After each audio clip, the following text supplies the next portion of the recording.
नमस्कार। देश का सबसे पुराना न्यूज चैनल जी न्यूज, देश का सबसे भरोसेमंद न्यूज चैनल जी न्यूज और इसी जी न्यूज पर बहस के नंबर 1 शो ताल ठोक के में आपका स्वागत है। मैं हूं दीपक चौरसिया। इजराइल और हमास की जंग का 17वां दिन है। गाजा में इजरायली हमले तेज हो गए हैं। 24 घंटे में हमास के 320 ठिकानों पर उसने हमला किया है। साथ में लेबनान में हिजबुल्लाह पर भी इजरायली अटैक बढ़ गए हैं।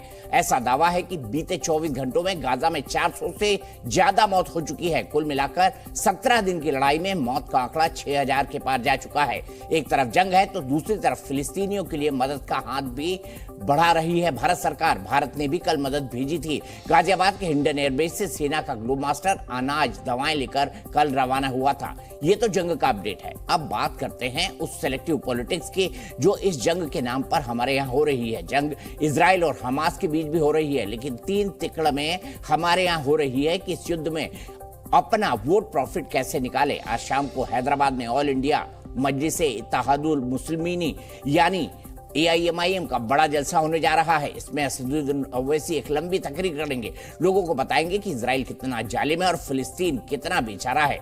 देखना बस ये है कि हमास के खिलाफ क्या बोलते हैं, क्योंकि अभी तक नहीं बोले हैं। हैदराबाद में ओवैसी के समर्थक अपने तरीके से प्रदर्शन कर रहे हैं। उन्होंने गाजों पर रखा है, दिखाकर उन पर जूते रखकर निकलते हैं। बीजेपी के नेता टी राजा को मौका मिला है। उन्होंने इस लोगों को हमास समर्थक बता दिया और आंध्र पुलिस से कहा कि इन पर एक्शन लेना चाहिए। 17 दिन से भारत भी दो खेमे में बटा हुआ है। एक खेमा इजराइल के पक्ष में है और हमास के खिलाफ बोल रहा है, दूसरा खेमा सिर्फ फिलिस्तीन पर बोल रहा है। शिकायत यह है कि आतंकी हमास के खिलाफ क्यों नहीं बोल रहा।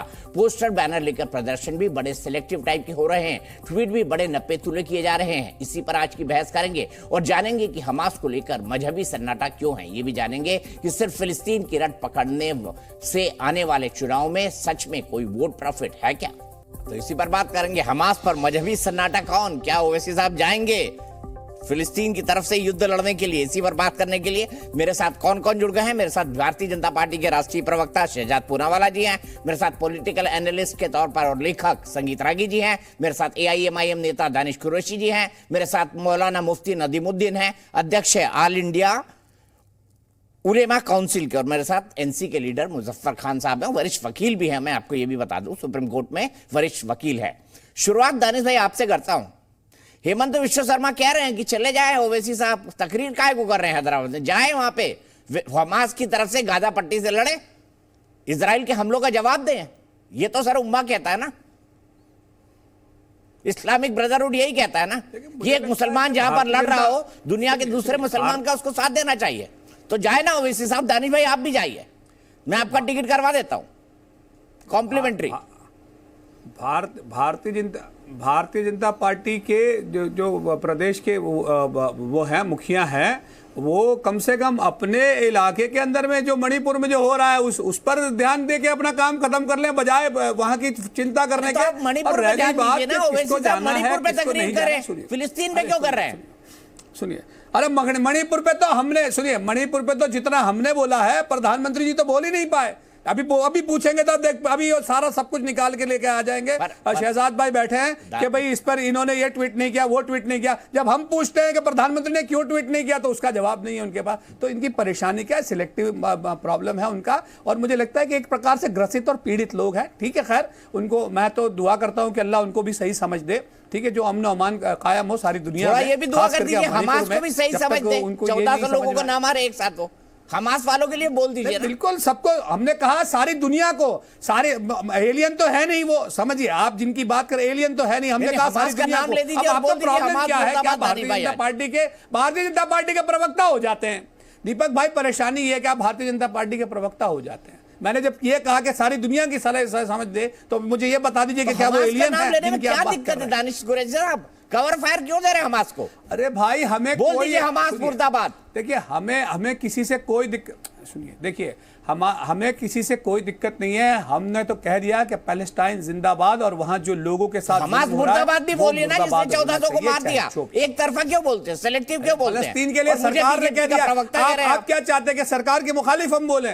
सरकार ने जब ये कह दिया तो फिर कहां परेशानी है, मुझे तो ये समझ में नहीं आ रहा। तो बोलिए ना हमास मुर्दाबाद, ये तो कहा ही नहीं आपने। अरे हमने तो कह दिया कि सारी दुनिया में अमन अमान का है, तो वो हमास का तमाम नाम लोगों ले को समझ दीजिए, दे। दानी जी, क्या ये जो प्रॉब्लम जो है? अभी यहाँ जो आतंकवाद फैलाने की जो वो कर रहे हैं, जो लोग चंद लोग जो यहाँ से भी जाने के लिए, मुझे लगता है कि एक बात याद आई, मुझे लगता है कि हेमंता जी को ओवैसी साहब की चिंता करने के बजाय वो नरसिंहानंद की चिंता करनी चाहिए। उसको टिकट चाहिए और उसको वीजा भी चाहिए, वो मांग रहा था, आप देखिएगा तो पता चलेगा। तो उसको भेजने का क्या इंतजाम है, कहिए उनको भेज दीजिए। शहजाद भाई से पूछ लीजिए कि क्या ये भेज रहे हैं या नहीं भेज रहे हैं, क्योंकि हिंदुस्तान में तो 20 लाख लोगों का कत्ल कैसे प्लानिंग करना है वो तो वो कर चुके देश में। हमास मुर्दाबाद नहीं कहेंगे। अरे हम सुनिए, हम फलस्तीन जिंदाबाद कहेंगे तो हमास मुर्दाबाद भी कह दीजिए ना। फिलिस्तीन हमास थोड़ी ना है, दानिश और कुरैशी लोगों जी। के साथ में जुल्म जो और बर्बरता है उसकी आतंकवादियों को। मुखालिफत करते हैं हम। कितने जो भी मसलूम है, उन लोगों के साथ जो भी बर्बरता हो रही है हम उसकी मुखालिफत करते हैं। मतलब इजराइल के साथ बर्बरता की हमास ने आप मान रहे? देखिए, गैर इंसानी कोई भी हुकूक है वो बिल्कुल गैर इस्लाम उसकी इजाजत नहीं देता, ये समझ लीजिए दीपक भाई आप। तो इस्लाम इजाजत नहीं देता तो जिसको भी लड़ना है जाके जंग लड़ लीजिए। सुनिए, इस्लाम इसकी इजाजत नहीं देता। इस्लाम ये कहता है कि किसी एक आदमी का कत्ल समूची इंसानियत का कत्ल है, ये इस्लाम का डायरेक्शन है। मैं बहुत ज्यादा तो ज्ञानी नहीं हूं, बड़े बड़े स्कॉलर शायद बैठे यहाँ पे, लेकिन बेसिक सी जो मुझे भाई हमास मुर्दाबाद बोल दीजिए ना, क्या दिक्कत है? आपने इस्लाम भी समझा दिया। अरे यार, इस्लाम ने जब इतनी बड़ी बात कह दी, आपकी परेशानी क्या है दीपक भाई? अरे देखिए, आपकी परेशानी ये है कि कुरान की इतनी बड़ी बात मैंने बताई जो सारी दुनिया में मुसलमानों को मतलब कोई वो नहीं कर सकता, उसको वो नहीं कर सकता। तो मैं आपको बिल्कुल साफ तौर पे कह रहा हूं कि बोल दीजिए ना दानिश भाई, किसी एक व्यक्ति का, जब आपने इस्लाम समझा दिया, मैंने आपकी बात मान ली, मैं मना कर रहा हूं कि इंसानियत के कत्ल के बराबर है। हमास मुर्दाबाद भी कह दीजिए, क्या दिक्कत है? अरे फलस्तीन जिंदाबाद तो देश के प्रधानमंत्री जी ने कहा है। अरे हम भी कहते हैं, जितने भी तमाम प्रधान रहे देश के प्रधान, तमाम के लिए बात कर रहे हैं। तो आप क्यों उसका विरोध करते हैं? क्यों विरोध कर रहे हैं? आप क्यों चाहते हैं? आप क्या चाहते हैं? आप ये चाहते हैं क्या? आप ये चाहते हैं कि देश के प्रधानमंत्री ऐसा कह दे कि हम मुखालिफत करें पैलेस्टाइन की? क्या आप ये चाहते हैं? अरे आप ये चाहते हैं दीपक भाई? मैं तो हमास मुर्दाबाद कहने के लिए बोल रहा हूं आपको। हम तो नहीं चाहते। लेकिन 10 मिनट होगा, मैं आपको मौका दे रहा हूं। आप हमास मुर्दाबाद बोलना ही नहीं चाहते क्योंकि ये आपके पॉलिटिकल नैरेटिव और वोट बैंक को सूट नहीं करता। इंसानियत से बड़ी जिंदाबादगी और कुछ नहीं हो सकती दीपक भाई, इंसानियत से बड़ी जिंदाबादगी और कुछ नहीं हो सकती। शहजाद भाई, मुझे लगता है जयपुर में बैठे हैं आप, चुनाव वहां का देख रहे हैं, मैं आपके ट्वीट लगातार देखते रहता हूं। ये बताइए किस वोट को साधना चाहते हैं? और यही प्रॉब्लम है, ये चुनाव में रहते हैं, बस ये चुनाव की फिक्र में रहते हैं। आम आवाम की फिक्र नहीं है उनको। चुनाव में दानिश भाई बोल रहे हैं ना, सारे ट्वीट चुनाव पे आ जाएंगे इनके, देख लीजिएगा। क्यों? पहले तो दानिश जी को बता दीजिए कि इनके सदर ओवैसी साहब भी जयपुर आए हुए थे, तो अगर चुनाव में होना गलत है तो सदर साहब को भी समझा दीजिए, वो भी यहाँ पर चुनावी दौरा ही कर रहे हैं। दानिश साहब, हम तो आपकी नौकरी कहीं छिन ना जाए इस शो के बाद। अब रहने देते हैं, अब मेरी बात हो जाने दीजिए। अब अपने समय बोलिए, मैंने आपके बीच में एक भी शब्द नहीं बोला। देखिए आज देखिए, नहीं आप जवाब अपने समय पर दीजिए।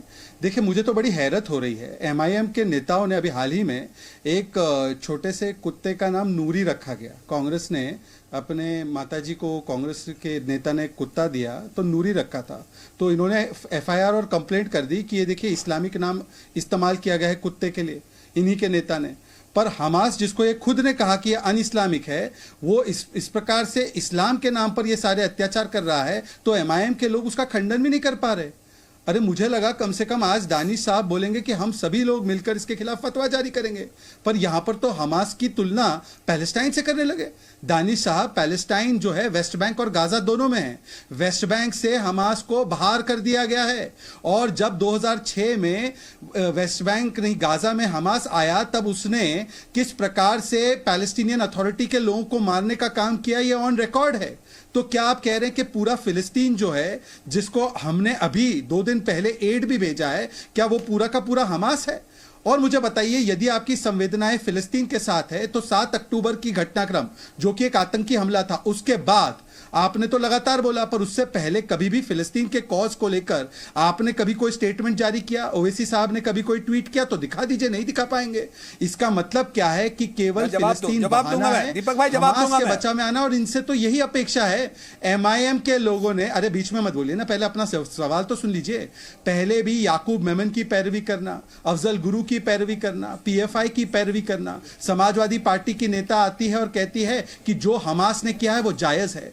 जो AIMPLB के सदस्य ये है वो कहते हैं कि ये स्वाभाविक प्रतिक्रिया है, ये तो होना ही था, मतलब कि इसको जायज ठहराने का काम किया जा रहा है। कांग्रेस के CWC में कोई खंडन नहीं होता। लेफ्ट के नेता इजराइल को आतंकी कहते हैं। मैं आज पूछना चाहता दानिश साहब को, दानिश साहब बताइए कि कोई मासूम व्यक्ति मारा गया, बच्चे मारे गए, इसमें नेपालियों को मारा, थाईलैंड के लोगों को मारा, उनका क्या कसूर था?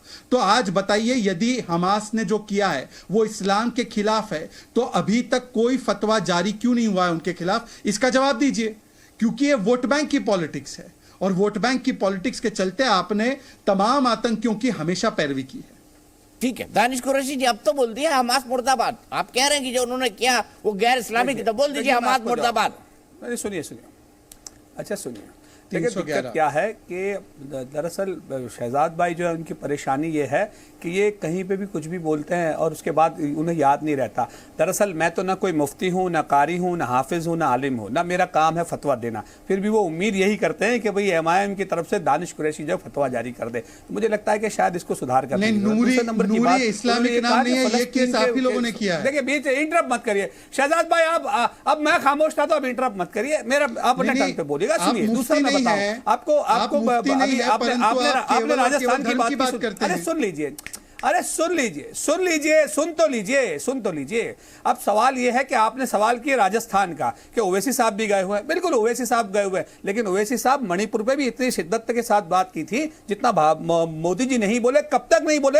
जब तक महिलाओं के साथ बिल्कुल बर्बर पार्लियामेंट में बोले आप लोग खामोश रहे इतने दिन। तो ये दोनों चीजों में फर्क है। शहजाद भाई ऐसे इंटरप्ट करेंगे तो फिर मैं भी आपको बोलने नहीं दूंगा। नहीं, मैं बोलने नहीं दूंगा शहजाद भाई आपको। फिर नहीं, आप बोलेंगे तो मैं बीच में बोलूंगा। फिर क्या दीपक भाई ऐसे नहीं चलेगा। जब मैं खामोश था तो आप सुनिए, तो कम से कम सुनिए। तो आपकी परेशानी है कि बर्दाश्त नहीं होता आपसे, आपकी परेशानी। अब सुनिए, सवाल यह है कि जितनी शिद्दत से ओवैसी साहब ने जितनी फिक्र मणिपुर की इतनी फिक्र से वो राजस्थान की भी कर रहे थे। मोदी जी के मामले में ऐसा नहीं है। मोदी जी तो 40-50 दिन तक खामोश रहे और जब तक मतलब अंतरराष्ट्रीय स्तर पर छिन्न भिन्न नहीं हो गया सब कुछ, तब तक खामोश रहे। दूसरे नंबर की बात, आप ये कह रहे थे कि भाई अब तक पैलेस्टाइन के पक्ष में अब से पहले क्यों नहीं बोला, तो शायद आपकी जानकारी का अभाव है। भारतीय जनता पार्टी के गुजरात के जो प्रवक्ता उनसे पूछ लीजिएगा। बेंजामिन नेतन्याहू जब 2018 में आए थे तब सीधी सेहत की जाली में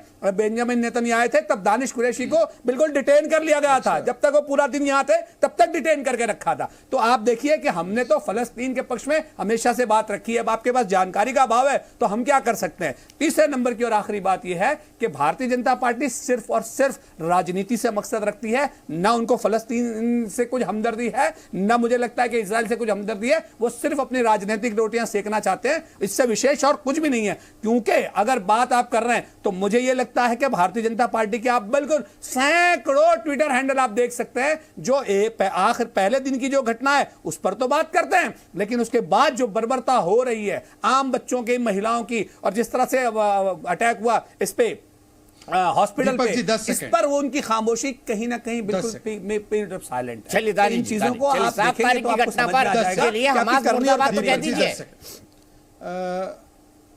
दानिश भाई हमास मुर्दाबाद तो कह दीजिए। दीपक जी, आतंकवादियों को मुर्दाबाद करने में दिक्कत क्या है?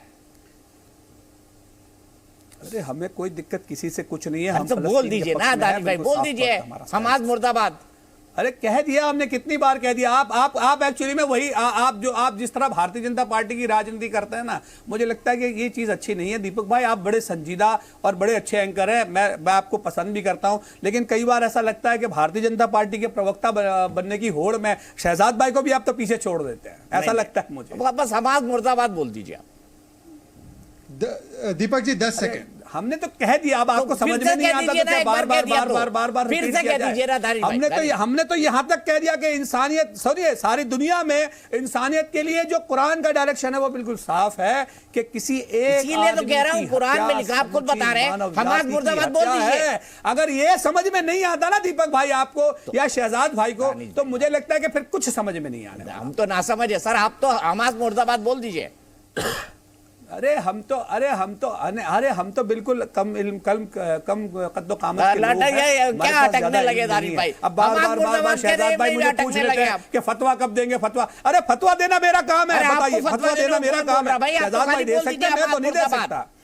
ना मैं आलिम हूँ, ना कारी हूँ, ना मुफ्ती हूँ, मेरी कोई पदवी नहीं है। फिर मैं सीधे संजीव रागी जी के पास जाऊंगा और पूछूंगा उससे कि हमास मुर्दाबाद क्यों नहीं बोल रहे। दानिश जी की मजबूरी समझिए ना। जब याकूब को सुप्रीम कोर्ट ने सजा दी तो इनके सदर ने कहा मुसलमान है इसलिए सजा मिली। इन्होंने इंडियन मुजाहिदीन के आतंकियों की पैरवी की है, इन्होंने आईसिस के आतंकियों की पैरवी की है। छोड़ देते इस बात को, मैं एक दूसरा सवाल इनसे पूछता हूं। इन्होंने कहा हमें वहां के बच्चों की, मासूम बच्चों की चिंता है। मान्यवर ये बताइए, यमन में जो मासूम बच्चे मारे जा रहे हैं, मुस्लिम बच्चे, उनको क्या कोई यहूदी मार रहा है? यमन में मुस्लिम ही मुस्लिम पर बम गिरा रहा है। बताइए क्या आपने कभी धरना किया है? नहीं किया। आप बताइए कि सीरिया में जो मर रहे हैं वो क्या कोई और क्रिश्चियन या यहूदी बॉम्ब गिरा रहे हैं? वहां पर भी मुस्लिम की जान का दुश्मन है। अफगानिस्तान में भी मुस्लिम की जान का दुश्मन है। सोमालिया में भी मुस्लिम की जान का दुश्मन है। तो आपको बच्चों की परवाह है तो बच्चों के लिए कहां पे आपने एक भी बार आंदोलन किया? नहीं किया है। और मैंने ओवैसी साहब का 7 अक्टूबर से पहले, मान लीजिए 7 सितंबर को, क्या अलक्सा मस्जिद के लिए उन्होंने ट्वीट किया? क्या उन्होंने कभी फिलिस्तीन के ऊपर जो कब्जा किया है इजराइल ने, उनके हिसाब से उसके ऊपर कभी ट्वीट किया क्या? 7 अक्टूबर का जब एक आतंकी हमला होता है, मासूम लोग मारे जाते हैं, उसका आउटराइट कॉन्डेमनेशन करने के बदले आप फिलिस्तीन को जोड़कर कहीं ना कहीं हमास को एक बुर्का पहना रहे हैं और उसको सेकुलरिज्म के बुरके में बचा रहे हैं, वोट बैंक के बुरके में बचा रहे हैं। यह सीधा मामला है। अन्यथा ये दोनों विषय कोई एक साथ आ ही नहीं सकते। फिलिस्तीन का विषय पुराना है, उसके साथ हमारा जो भारत का स्टैंड है वो आज भी कायम है। फिलिस्तीन को हम एड भी भेज रहे हैं। फिलिस्तीन और इजराइल दोनों स्वास्तित्व में रहे, शांति से वो स्थापित हो, ये इसके पक्ष में है। परंतु हमास ने जो आतंकी घटनाक्रम किया है उसका आप लोग खंडन नहीं कर पा रहे हैं। इसका मतलब यह है कि आतंकवाद के साथ खड़े होने की बार ये चेष्टा वोट बैंक के नाम पर की जाती है। मुफ्ती साहब से पूछ लेते हैं। मौलाना मुफ्ती नदीमुद्दीन साहब मेरे साथ हैं। मुफ्ती साहब बताइए, क्या हमास के खिलाफ फतवा जारी करेंगे? भाई 1400 लोगों को मार दिया हमास ने, और उसके बाद जो है इजराइल मार रहा है हमास वालों को। देखिए, इजराइल ने फलस्तीन पर ऑक्युपाई किया है। इजराइल की हैसियत वही है जो भारत में रोहिंग्या की हैसियत है। इजराइल शरणार्थी है। मैं आपको कहता हूँ, हिरोशिमा नागासाकी पर एटम बम डाल करके अमेरिका ने मार दिया लाखों लोगों को। जलियांवाला बाग में बरतानिया ने मार दिया। आप बोलिए अमेरिका मुर्दाबाद बोलिए। चलिए, इजराइल ने अब तक मारा है, आप मुर्दाबाद बोलिए। मैं हमास मुर्दाबाद बोलता हूँ। इराक के जंग में अमेरिका ने एक जरूर बोल देता, मैं बोलता अमेरिका मुर्दाबाद। अगर 7 अक्टूबर को हमास की तरह किया होता तो। अरे सुनिए, आप सुनिए, पहले सुनिए। इराक के अंदर एक बिल्डिंग के अंदर 1000 लोग छुपे थे। अरे सुनिए, अरे आप अमेरिका मुर्दाबाद बोलिए, इजराइल मुर्दाबाद बोलिए। आप जाइए इजराइल से लड़िए ना, इजराइल मुर्दाबाद बोलिए। इजराइल ने गाजा में 2010 में कितने लोगों को मारा था? फिलिस्तीनियों को मार रहे हो। आपको इजराइल के लिए लड़ने के लिए जाना चाहिए था। अरे नहीं, आप इजराइल के लिए जाइए ना लड़ने, जाइए। क्यों आप यहाँ बैठ करके भाषणबाजी कर रहे हैं? जाके लड़िए ना आप। उसके बाद जब वापस आएंगे तो आपका बड़ा सम्मान होगा कि आप इजराइल की तरफ से लड़ने गए थे। हमास के आतंकवाद का मुसलमानों ने समर्थन नहीं किया है। तो हमास आतंकवादी है तो है, उसकी हम निंदा करते हैं। मुफ्ती साहब, हमास बिल्कुल, आप बोल दीजिए अमेरिका मुर्दाबाद। अरे अमेरिका इजराइल मुर्दाबाद बोलिए। शर्म आ रही क्या? अरे शर्म आ रही है? आपको शर्म आ रही है? आपको शर्म आ रही? हिरोशिमा नागासाकी पे बम डाल करके लाखों लोगों को मारने वाला अमेरिका मुर्दाबाद बोलने में शर्म आ रही। अफगानिस्तान में नजीब सरकार को दस्तखत कर दिया गया और हजारों आतंकवादियों को अमेरिका ने तैयार किया। कहिए कि अमेरिका की पॉलिसी मुर्दाबाद। क्यों आप नहीं बोलते हैं? कहिए कि आज इजराइल मार रहा है हजारों हमास के नाम पर फलस्तीनियों को, इजराइल मुर्दाबाद बोलिए। आप क्यों नहीं बोलते? मैं कहता हूं कोई हमास के साथ खड़ा नहीं है, बैतुल मकदिस के साथ और फलस्तीन के साथ मुसलमान खड़ा है। क्या रिश्ता था नेल्सन मंडेला से भारत का? क्यों गुटनिरपेक्ष आंदोलन बनाया गया? भारत हमेशा मजलूमों के साथ खड़ा है। क्यों हम श्रीलंका में हमने फौज भेजा है LTTE के खिलाफ? जहां अत्याचार होता है भारत उसके के साथ खड़ा है, हम हमास के साथ नहीं खड़े हैं। हम सिर्फ फलस्तीन में जो मासूम बच्चे मारे जा रहे हैं हम खड़े हैं, चाहे वो हमास की तरफ से हो, इजराइल की तरफ से हो। इस जंग को बंद करने की जरूरत है। अच्छा बताइए, हमास ने जो मासूम बच्चों को मारा, थर्ड वर्ल्ड जला दिया, गला काटा, वीडियो बनाए, वो ठीक है? वो गलत, वो निंदा है। तो बोल दीजिए उसकी निंदा है, बिल्कुल उसकी निंदा है, बिल्कुल। हमास मुर्दाबाद और इजराइल की करतूत मुर्दाबाद, अमेरिका की पॉलिसी मुर्दाबाद, अमेरिका ने जो आतंकवाद को खड़ा किया मुर्दाबाद। यही तो ओवैसी साहब नहीं बोल रहे, यही तो संगीता राय जी क्या राजनीति है इसके विषय बताइए। नहीं, इजराइल के साथ नहीं,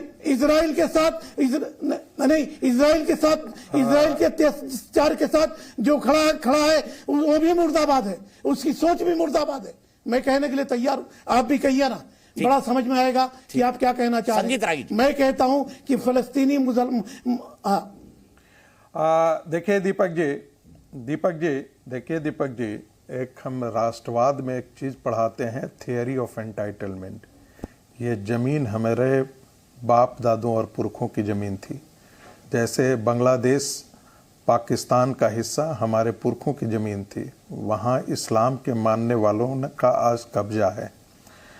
रोहिंग्या वाली स्थिति इजराइल के यहूदियों की नहीं थी। यदि आप बाइबल में भी आप पढ़ेंगे, और ये पूरा ईसा से करीब 2500 वर्ष पहले से यदि आप हिस्ट्री पढ़ेंगे तो वो ज्यूज लैंड के लेकर ही जाना जाता है, और कुरान में यहूदियों को दुश्मन माना गया है।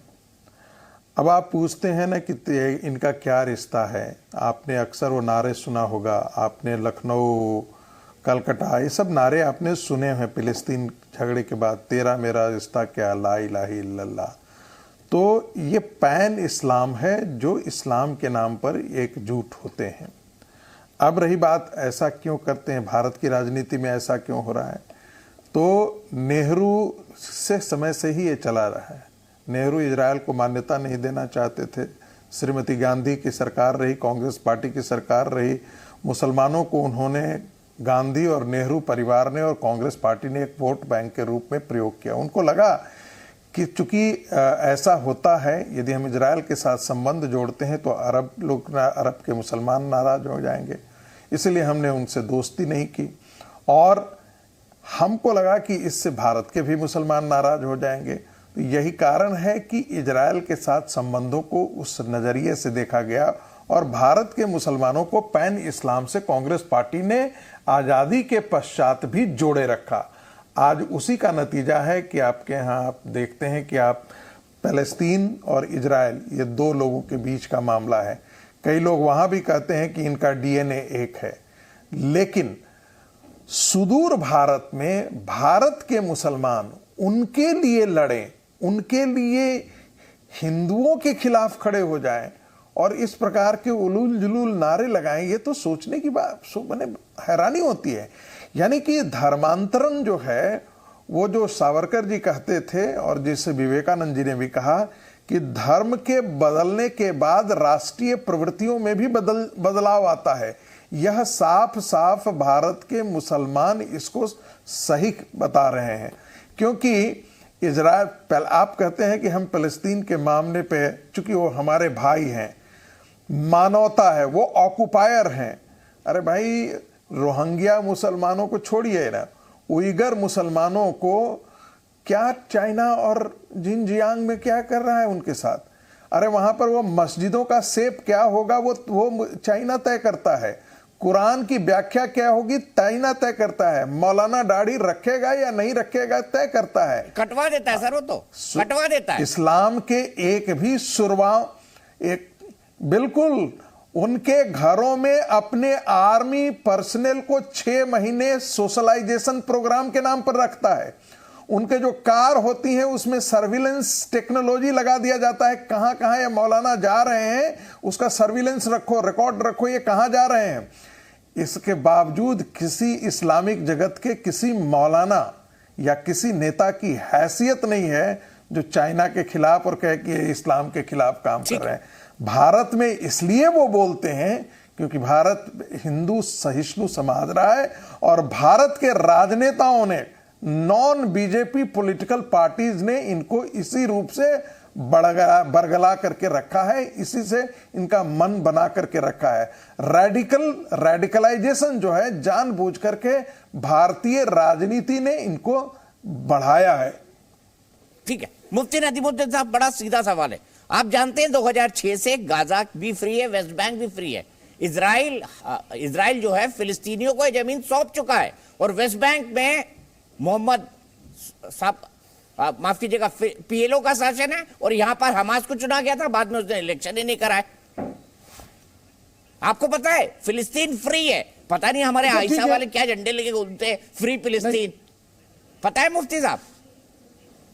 ठीक है, बिल्कुल बिल्कुल। आप अच्छा बताइए, इजराइल का रकबा कितना है, जरा आप बताइए। इजराइल ने फिलिस्तीन की जमीन को कितना ऑक्युपाई किया है, जरा आप बताइए। मुफ्ती साहब, आधा अधूरा इतिहास क्यों पढ़ते हैं? कुरान में कितनी बार इजराइल का जिक्र है? अरे कुरान में कितनी बार जिक्र है? अरे बनी इसराइल, अरे मैं बताऊं, सैयदना याकूब का नाम बनी इसराइल है, इसराइल कहते हैं। मुझे आप मत समझाइए। कुरान हदीस का यहूदियों की जमीन थी, ईसा से 2500 साल पहले। ये फिलिस्तीन यहूदियों की जमीन थी। अरे सुनिए, अरे सुनिए, आपको मालूम ही नहीं है? सर, मुझे कुछ मालूम नहीं है, आपको सब कुछ मालूम है। मान रहा हूँ आपकी बात। आप बताइए फिलिस्तीन फ्री है कि कब्जा है इजराइल का? 10 सेकंड। अरे मैं कह रहा हूं, अच्छा रोम ने यहूदियों को क्यों बाहर किया? ईसाइयों ने यहूदियों क्यों बाहर किया? जर्मन ने यहूदियों को क्यों बाहर किया? 1952 से पहले यहूदी कहां थे? जरा आप बताइए। चलिए आप बैठ करके यहाँ, मुसलमानों ने यहूदियों को क्यों बाहर किया ये बताइए। कहां थे? क्रिश्चियनों ने क्यों बाहर किया ये बताइए। अरे कहां थे ये, कहां थे बड़ा? आप कहां थे? तुर्की ने जगह दी थी यहूदियों को, फलस्तीन ने जगह दी, दुनिया ने नहीं दिया। दुनिया ने नहीं दिया है, उसको किससे छीना था? वो यहूदी था कि क्रिश्चियन था? बताइए। क्या किसने? आपको मालूम नहीं? सैयदना इब्राहिम खलीलुल्लाह मुसलमान थे, सैयदना इब्राहिम खलीलुल्लाह यहूदी नहीं थे, वो मुसलमान थे। आपको मालूम नहीं है? इस्लाम सैयदना तामील हुई, बताइए मुफ्ती साहब, सैयदना डिस्कशन भी हो जाए। अरे सैयदना आदम से इस्लाम हुजूर मोहम्मद सल्लल्लाहु अलैहि वसल्लम से नहीं है, सैयदना आदम से। द्वापर युग, सतयुग, इससे पहले भी इस्लाम है। बताइए ना, ये कुरान बाद में क्यों तामील हुई जिसको? अरे आपको मालूम ही नहीं? अरे कुरान से पहले भी इंजील है, कुरान से पहले तौरेत है, कुरान से पहले जबूर है, कुरान से पहले सैयदना इब्राहिम पे सहीफा नादिल हुए। 1,33,000 से ज्यादा अंबिया है दुनिया में, वो सब इस्लाम का पैगाम लेकर के आए, एक अल्लाह का पैगाम लेकर के आए। सैयदना आदम से इस्लाम है, हुजूर सल्लल्लाहु अलैहि वसल्लम। बताइए ना जिसको आप मानते हैं आज वो इस्लाम। दीपक जी केवल एक सवाल। नहीं, हाँ एक मिनट, हाँ शहजाद जी पूछ लीजिए। क्या सवाल है?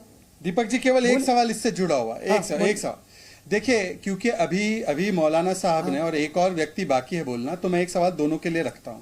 इन्होंने कहा क्योंकि इजराइल तथाकथित कब्जा करने वाली फोर्स है, इसीलिए हमास को भी मुर्दाबाद कहते वक्त वो इजराइल, यूएस, पता नहीं किस किस को मुर्दाबाद कहते। चलिए एक सेकंड के लिए उनकी बात को मान लेते हैं। मेरे 2 सिंपल सवाल है। कश्मीर में किसने अवैध कब्जा कर रखा है?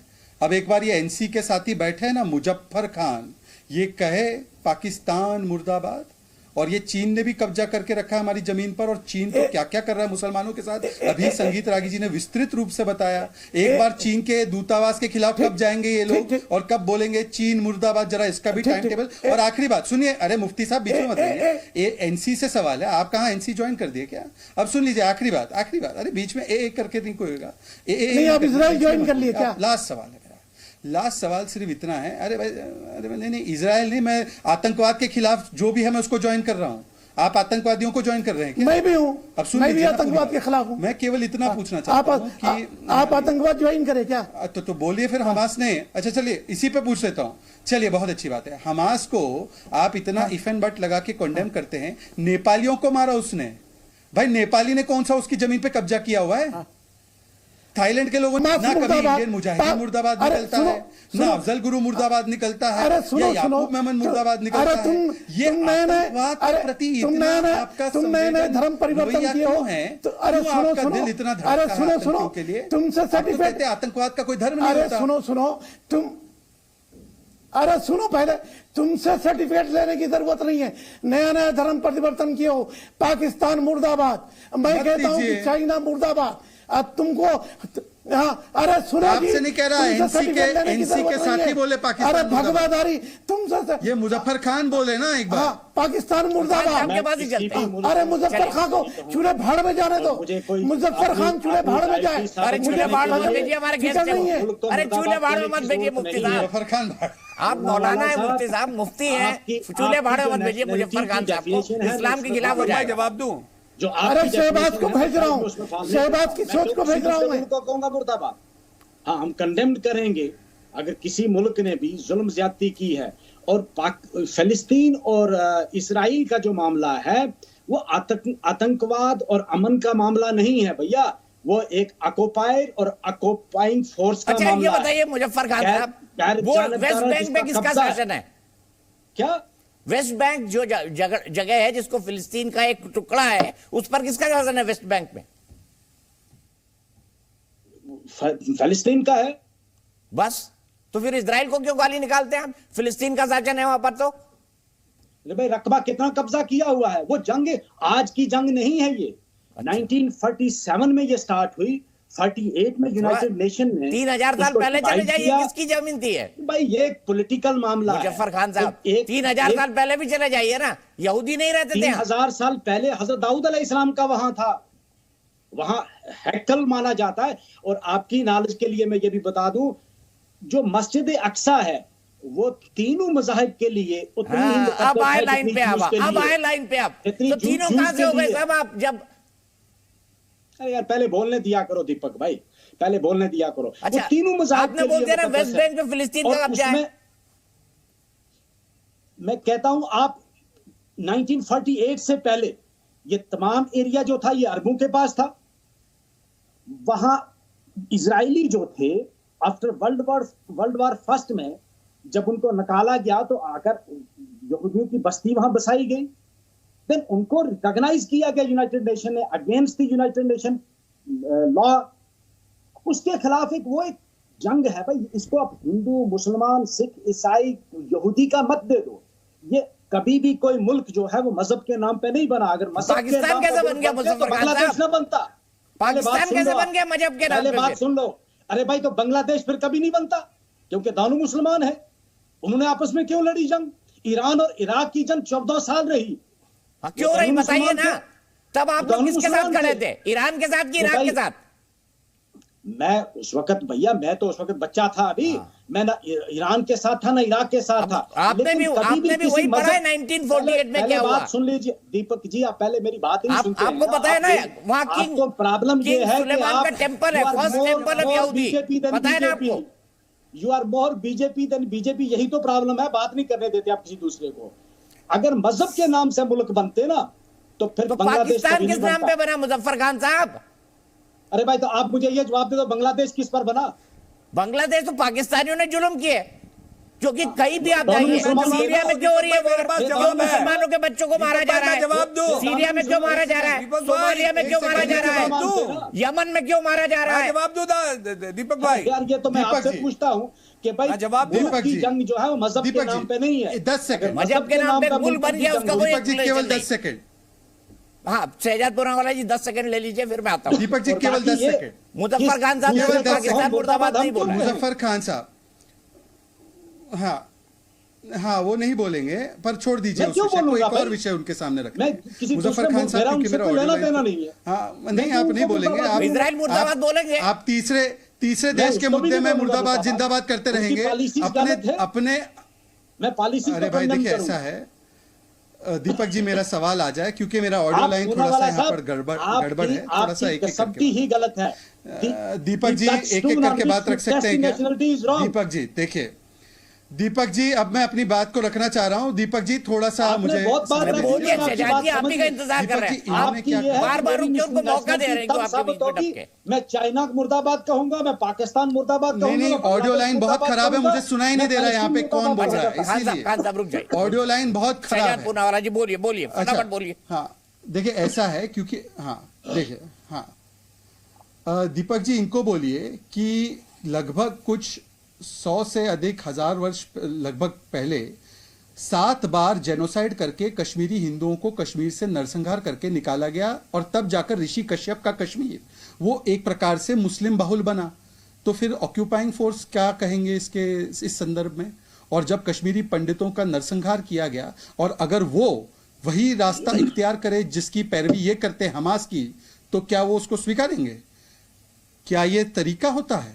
आज आप देखिए, बताइए पहले नहीं हुआ कश्मीरी पंडितों का जो नरसंहार हुआ इस्लामिक जिहाद के नाम पर, कौन है ऑक्यूपाइंग फोर्स? बताइए इस संदर्भ में ऑक्यूपाइंग फोर्स कौन है? तारीख आपने पढ़ी है? कौन सी हिस्ट्री पढ़ के आए हो? उनकी जमीन थी, मां शारदा का पीठ है, वहां पर शारदा पीठ है, वहां पर सनातन संस्कृति का सबसे बड़ा प्रमाण है। आप हर चीज को दुश्मन ऋषि कश्यप के नाम की जमीन है। आपका वो दुश्मनी का चश्मा जो है ना, वो चश्मा उतारो, सब कुछ ठीक नजर आएगा। कैसे? मैं तो आप ही के एंगल से देख रहा हूँ। ऑक्यूपाइंग फोर्स कौन है? जब चश्मे को उतारोगे सब वहां पर ऑक्यूपाइंग फोर्स कौन हुआ? मैं कहता हूँ आप मैंने तो इन्हीं के चश्मे को उतारोगे आपको असल पता चलेगा। अब ऑक्यूपाइंग फोर्स कौन है बता दीजिए। आप सिर्फ दुश्मन। अच्छा चलिए, पाकिस्तान ऑक्यूपाइंग फोर्स है कश्मीर में? पाकिस्तान ऑक्यूपाइंग फोर्स है कश्मीर में? पाकिस्तान ऑक्यूपाइड कश्मीर जो है वाकई उसमें ऑक्यूपाइंग फोर्स है। वो जम्मू कश्मीर का हिस्सा है। आप हम तो कहते हैं आज ही ले लो उसको वापस। तो फिर उसके खिलाफ बोलिए पाकिस्तान मुर्दाबाद। उसको बोलिए पाकिस्तान मुर्दाबाद। को बनाया पिछले 10 साल लोगों को। हम अब वो कश्मीर वाला हिस्सा ले रहे, हम तो आप पाकिस्तान मुर्दाबाद नहीं बोल पाएंगे। अब चाइना इजराइल को तो बोल दिया, पाकिस्तान को वापस ले लो भैया। जो अभी रिसेंटली गई है गुलवान वैली वापस लो, पीओके वापस लो। हम भी इंतजार में बैठे हैं, कब लोगे आप? वो तो आप बहुत बेवकूफ बना लिया आपने पिछले 10 साल लोगों को। ठीक है, हम भी चाहते हैं लाओ उसको वापस। ठीक है, मैं आगे बढ़ता हूँ। संगीत रागी जी, 1948 अब्दुल्ला का बस चले तो वो तो देने की फिराक में हमारे इंटेलेक्चुअल हैं जो हमास को कवर फायर दे रहे हैं, पुराने इतिहास की तरफ क्यों नहीं जाते? पुराने इतिहास की तरफ इसलिए नहीं जाते क्योंकि जब पुराने इतिहास की तरफ जाएंगे तो ये भी बताना पड़ेगा कि किस तरह से ज्यूज़ को ऑटोमन एम्पायर के समय भी मुसलमान जो वहाँ पर जो यहूदी बचे खुचे थे उनको भागना पड़ा था, किस प्रकार से वो लैंड ज्यूज़ का था और इस्लाम के मानने वालों और क्रिश्चियनिटी को मानने वालों ने किस प्रकार से उन पर बर्बरतापूर्वक अत्याचार किया। सच तो वही मानिए कि इस दुनिया में 2 ऐसे कौम हैं जिनको विक्टिम बनाया गया पूरी दुनिया में।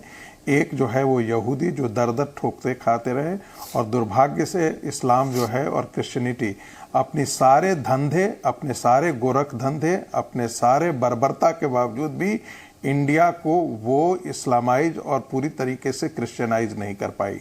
ये सारे के सारे ऐसे धर्म हैं या ऐसे पंथ निकले जो इम्पेरियलिस्ट प्रवृत्ति के थे। हर जगह उन्होंने इसमें नरसंहार किया, मानवता को शर्मिंदा किया और अपने धर्म का प्रचार किया, तलवार के बल पर किया। इसलिए वो जब ये बात करते हैं तो जानबूझ करके बात आकर के 1948 तक करते हैं। यदि भारत का हिंदू समाज, जैसा कि अभी भी कहा गया कि भाई कश्मीर में रिंचना से पहले कौन सा लोग थे, 13वीं सदी में कौन था, 14वीं सदी तक कौन था, वहां डोमिनेंस किसका था? हिंदुओं का डोमिनेंस था। वो उनकी जमीन थी, उनके बाप दादों की जमीन थी, उनके पुरखों की जमीन थी।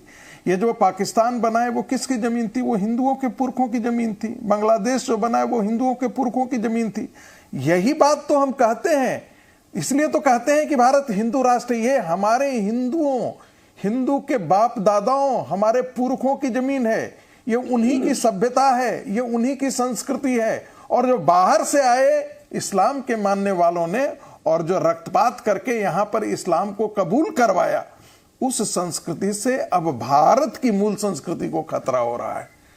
क्योंकि हमारे संस्कृति के अंदर इस प्रकार का इंटॉलरेंस नहीं था, रक्तपात नहीं था। भारत की संस्कृति में कहीं धर्म के आधार पर मंदिर तोड़ देना, पवित्र स्थलों को तोड़ देना, ये इस्लाम के थ्रू आया। ये क्रिश्चियन, ये जो इंटॉलरेंस हम आज देख रहे हैं, नहीं, ये हुआ है उससे पहले कहीं इस्लामिक आतंकवाद को याद से नहीं, मोहम्मद बिन कासिम से है, ऐसा नहीं है। हिस्ट्री में इस्लाम जहां जहां गया वो तलवार के बल पर गया। कोई लोगों का हृदय परिवर्तन करके इस्लाम का प्रचार नहीं हुआ है। एक साउथ ईस्ट एशिया ट्रेड के थ्रू गया है। बाकी पूरी दुनिया में इस्लाम तलवार के बल पर ही गया है, इसके अतिरिक्त और कुछ नहीं गया है। बोल रहे हैं। हृदय परिवर्तन से ये दोनों क्रिश्चियनिटी और इस्लाम दोनों स्टेट पैट्रोनेज, पॉलिटिकल पैट्रोनेज में बल पर बढ़े हुए रिलीजन है, वो हृदय परिवर्तन करके कहीं नहीं गए। मुजफ्फर खान साहब एक बात बताइए, इसलिए आक्रामकता इनमें रही है। कश्मीरी पंडित थे, कॉल बताते हैं वो अपने आप को। आप भी तो कन्वर्ट हुए होंगे मुजफ्फर खान साहब, कितने साल पहले हुए? अभी कन्वर्ट हुए, लेकिन हमें तलवार के जोर पे किसी ने कन्वर्ट नहीं किया। हम अगर किसी फिलॉसफी से इन्फ्लुएंस होकर कन्वर्ट हुए, हम भी आप नहीं कन्वर्ट हुए, आपके बाबूजी किए होंगे, उनके पुरखे किए होंगे, उनके बाप दादे किए होंगे। हमने किया है भाई, मैं कहाँ मना करता आप नहीं हूँ? किए हैं, ये मैं मानता हूँ, आप नहीं किए हैं। तो हमारा ही है हमारे ना। बाप दादा, हमारे जो पुरख थे वो कन्वर्ट हुए, इन्फ्लुएंस हुए इस्लाम से, तो वो आजादी है। इसका मतलब है कि उस वक्त भी चाहे तो लालच के आधार पर हुए, चाहे पैसों के आधार पर हुए। मुफ्ती साहब मौलाना आदमी है, अध्यक्ष ऑल इंडिया उलेमा काउंसिल के। मुफ्ती साहब बताइए कितने साल पहले कन्वर्ट हुए आप? ये कन्वर्जन पर डिबेट है क्या? मैं कहता हूं कि सबसे पहले सैयदना आदम है। मेरा दावा है कि सबसे पहले सैयदना आदम है, उनके बाद इंसानियत है। तो कन्वर्जन कहाँ है? मेरा दावा कि सैयदना आदम इस्लाम मुसलमान थे, वो ला इलाहा इल्लल्लाह। अब रहा सवाल कि ये जो फलस्तीन का इश्यू है, उम्मा का इश्यू नहीं है। उम्मा का मतलब सारी इंसानियत है, उम्मा मुसलमान नहीं है, उम्मा सारी इंसानियत नहीं है। उम्मा का मतलब मुस्लिम ब्रदरहुड। माफ कीजिएगा मुफ्ती साहब, गलत ट्रांसलेशन मत करिए। अरे गलत, आपको इस्लाम नहीं मालूम है? गलत मुस्लिम ब्रदरहुड का मतलब सारी इंसानियत है। एक बात रहा उम्मा का यदि मतलब सारी इंसानियत होती तो फिर ये कत्लेआम होता ही नहीं। बिल्कुल गलत। इस्लाम के नाम पर जो कत्लेआम हो रहा वो निंदा है, मगर उम्मा सिर्फ मुसलमान नहीं है। कुरान ने कहा कि रहमतुल लिल आलमीन उमार सल्ला के इल्ला रहमतुल लिल आलमीन। ऐ नबी, हमने तुमको तमाम आलम के लिए रहमत बना के भेजा है। तो उम्मा मुसलमान नहीं है, यही वो गलत थ्योरी है जिसको निकालने की जरूरत है। फलस्तीन के साथ मुसलमान इसलिए नहीं खड़ा है कि वो ला इलाहा इल्लल्लाह वाले हैं, इसलिए खड़ा है कि जहां भी कोई मजलूम है हम खड़े हो जाएंगे की थ्योरी समझाने के लिए। बिल्कुल जाना चाहिए, बिल्कुल समझाएंगे। और मैं कहता हूं हमास के आतंकवाद का किसी को भी सपोर्ट करने की जरूरत नहीं है और कवच देने की जरूरत नहीं है। मेरा मामला सिर्फ फलस्तीन के मजलूम मुसलमानों के साथ नहीं। देखिए, मुजफ्फर खान साहब ने माना कि उनके बाप दादा एक फिलॉसफी को लेकर कन्वर्ट हुए, आप कन्वर्ट नहीं हुए मुफ्ती साहब? आपके बाप दादा? मैं जवाब दूं? दीपक भाई मुझसे पूछिए ना, मैं जवाब देता हूं। ठीक है, मेरा मानना है कि दीपक चौरसिया के बाप दादा मुसलमान थे, मेरा मानना है। पर तो हिंदू बनते ही नहीं ना। आपके बाप दादा का नाम अब्दुल्ला था, आपके बाप का नाम अब्दुल्ला था, पूर्वज का नाम अब्दुल्ला था। मेरे पापा का नाम, मेरे उनके पापा का नाम गोपी चरण। अरे बता रहा हूं मैं आपको। अरे ठीक है, नहीं, आपके बाप दादा का, आपके दादा का नाम अब्दुल्ला था। आप ये जन्म में आकर के हिंदू हो गए, आप पहले जन्म में मुसलमान थे। ठीक है, आप पहले जन्म में दानिश कुरैशी कुछ कहना चाहते हैं? दानिश कुरैशी जी कह दीजिए हमास मुर्दाबाद। मुफ्ती साहब ने भी कह दिया हमास मुर्दाबाद, अब तो कह दीजिए। बात मानिए मुफ्ती साहब की। इतना सारा अपने इस्लाम पे बोला है। सुनिए, मैं तो बहुत ज्ञानी नहीं हूँ, बड़े बड़े विद्वान वो यहाँ बैठे हैं। सुनिए, मैं बताऊं आपके बाप दादा कौन है, मेरे बाप दादा कौन है। हम सबके बाप दादा आदम अलैहिस्सलाम है। और सुनिए, आदम अलैहिस्सलाम दुनिया में आए तब से लेके आज तक इस्लाम है। ठीक है, मैंने आपकी सब बात मानी दानिश भाई, लेकिन जिस कुरान को आप मानते हो 1428 साल पहले जो था मिलू मानना है कि दीपक रिटर्न हिस्ट्री बता दीजिए ना दानिश कुरैशी जी, रिटर्न हिस्ट्री बताइए। जाके आप जाएंगे आदम अलैहिस्सलाम पे, तो ये यूनिवर्सल चीजें हैं। आपको अगर ना पता हो तो पता कर लीजिएगा दुनिया में सबसे पहले कौन आए थे, और वो उन्हीं के अनुयायी हैं। हम सब इस्लाम उन्हीं का अनुयायी है, याद रखिएगा आप। ठीक है, संगीत रागी जी एक जवाब, कंक्लूडिंग कमेंट शहजादपुरा वाला। बड़ा छोटा जवाब दिया दानिश भाई, ज्यादा फैक्ट नहीं दिया। देखिए दीपक जी, कहा जाता है नहीं, देखिए कहा जाता है नया मुसलमान बहुत ज्यादा प्याज खाता है। तो इस्लाम का जो इतिहास है वो मात्र 1400 साल का है। जब सेकंड खलीफा हुए तब कुरान का निर्माण शुरू हुआ था। प्याज तो उससे कम पहले खाता है, कुरान का गोश्त खाता है मुसलमान। लेकिन नहीं, गुड़ होता नहीं था। इस्लाम की धरती पर गुड़ नहीं होता था, गन्ना नहीं होता था। ये आप लोग यहाँ आकर के खाए हैं। गुड़ नहीं, इसलिए वहां पर इस्लाम की धरती। कबाब, वो दीपक भाई बड़े वो करते हैं, कबाब की बात करते हैं हमेशा। हाँ, नहीं, मैं इसलिए कहता हूं ना कि उनको ध्यान खेती करने की तकनीक नहीं मालूम थी, इसलिए जो जानवर था उस राक्षसी प्रवृत्ति था, वो सब मार डालते थे, जानवरों को मार कर डालते थे, जानवरों को मार करके खाते थे। इतनी दुरुस्त जानकारी कैसे हुई? वो रेगिस्तान की जानकारी कैसे हुई कि खेती नहीं थी? अरे इसलिए अरे भाई, इसलिए जानकारी हुई क्योंकि आप वर्ल्ड हिस्ट्री पढ़िएगा तो आपको अपने आप जानकारी मिल जाएगी। वो कोई